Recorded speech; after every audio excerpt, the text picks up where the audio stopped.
আসসালামু আলাইকুম এভরিওয়ান, কেমন আছেন সবাই? আশা করি অনেক অনেক ভালো আছেন। তো আমরা যারা ফটো এডিটিং করি সকলে কিন্তু এই রিমিনি অ্যাপসের সাথে পরিচিত। তো এই রিমিনি অ্যাপসের একটা সমস্যা হচ্ছে যে প্রচুর পরিমাণে অ্যাড আসে। তো এটার সমাধান আজকের ভিডিওতে আপনি পেয়ে যাবেন। তো আমি আশা করি এই ভিডিওটা দেখার পরে অন্য কোনো ভিডিও দেখার প্রয়োজন হবে না। তো ভিডিওটি শুরু করার আগে একটি কথা না বললেই নয়, যারা আমার চ্যানেল নতুন অবশ্যই চ্যানেল সাবস্ক্রাইব করে দিবেন। চলেন ভিডিওটি শুরু করা যাক। শুরুতে আপনারা এই রিমিনি যে অ্যাপটা আছে এই অ্যাপটাতে ঢুকবেন।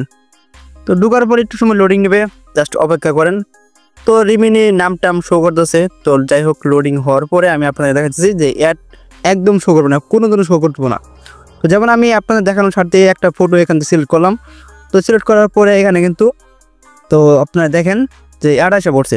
তো এটা সমাধান করার জন্য প্রথমে আপনারা কী করবেন, এই ফোনের যে সেটিংটা আছে, আপনার ভয়ে পাওয়ার কোনো কারণ নাই, এই সেটিংই হচ্ছে যে সব সমাধান। তো সেটিংয়ে ঢুকবেন। তো ঢোকার পরে এখানে যে হটস্পট অ্যান্ড কানেকশন লেখা আছে আপনি এখানে ক্লিক করবেন। তো ক্লিক করার পরে নিচে আসবেন, নিচে আসার পরে প্রাইভেট ডিএনএস, তো আপনারা এখানে ক্লিক করবেন। ক্লিক করার পরে যে আপনারা দেখেন যে এই যে এটা সিলেক্ট করবেন, করার পরে যে এই লেখাটা আছে আপনারা জাস্ট এই লেখাটা এখানে লিখবেন।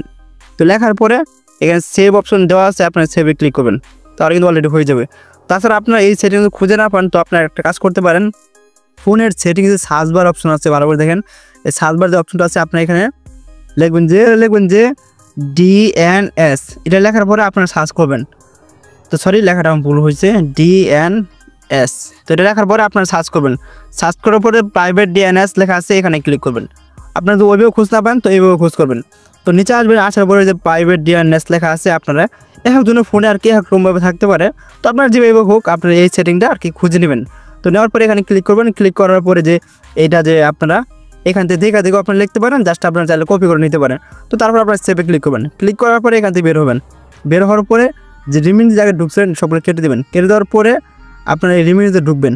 তো এখন থেকে আপনি যতগুলো ছবি এখান থেকে মানে ইনহেস করবেন, কোনো প্রকার অ্যাড আসবে না। আমি আপনাকে লাইভ প্রুফ দেখাচ্ছি, বিশ্বাস না হলে। আপনারা অনেকে বলে থাকেন যে ভাই 2-3টা কিংবা 5টা করার পরে অ্যাড আসে। তো আজকের ভিডিওতে আমি সম্পূর্ণ একবারে টানা 6 থেকে 7টা ফটো এডিটিং করে দেখাবো, ঠিক আছে? কোনো প্রকার অ্যাড আসবে না, ধৈর্য সহকারে ভিডিওটা দেখবেন। তো দেখা যাক আমাদের কত সময় লাগতে পারে।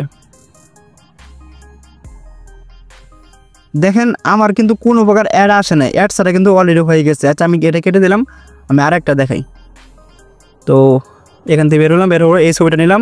নেওয়ার পরে এখানে আবার সেম টু সেম ইনহেস লেখা আছে, এখানে ক্লিক করলাম। ক্লিক করার পরে আপনার দেখি কতক্ষণ সময় লাগে, ঠিক আছে? আপনারা বলে দেন 3-4টা করার পরে অ্যাড আসে। তো আমি আপনাদের টানা 5 থেকে 6টা দেখাম, ঠিক আছে? এই দেখেন ভালো করে, কোনো প্রকার কিন্তু অ্যাড আসছে না, ঠিক আছে? এরকমভাবে চাইলে করতে পারেন। আচ্ছা আমি এটাও কেটে দিলাম। তো কেটে দেওয়ার পরে আপনি যে কোনো ছবি নেন না কেন কোনো প্রকার অ্যাড আসবে না, ঠিক আছে ভাই? বিশ্বাস না হলে এই সেটিংটা করে দেখেন, কোনো প্রকার অ্যাড আসবে না ইনশাল্লাহ ভাই। যদি মিথ্যা বলে থাকি তারপরে কী হয়, এই কমেন্ট বক্স খালি আছে, আপনার কমেন্ট বক্সে যা ইচ্ছা তাই দিতে পারেন, সমস্যা নেই।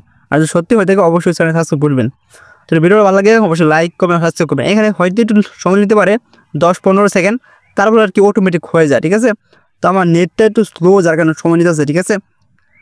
নেট যত স্পিড থাকবে তত তাড়াতাড়ি হয়ে যাবে। তো যাই হোক, আশা করবো বুঝতে পারছি। যদি ভিডিওটা ভালো লাগে অবশ্যই লাইক করবেন ও সাবস্ক্রাইব করবেন। তো আল্লাহ হাফেজ।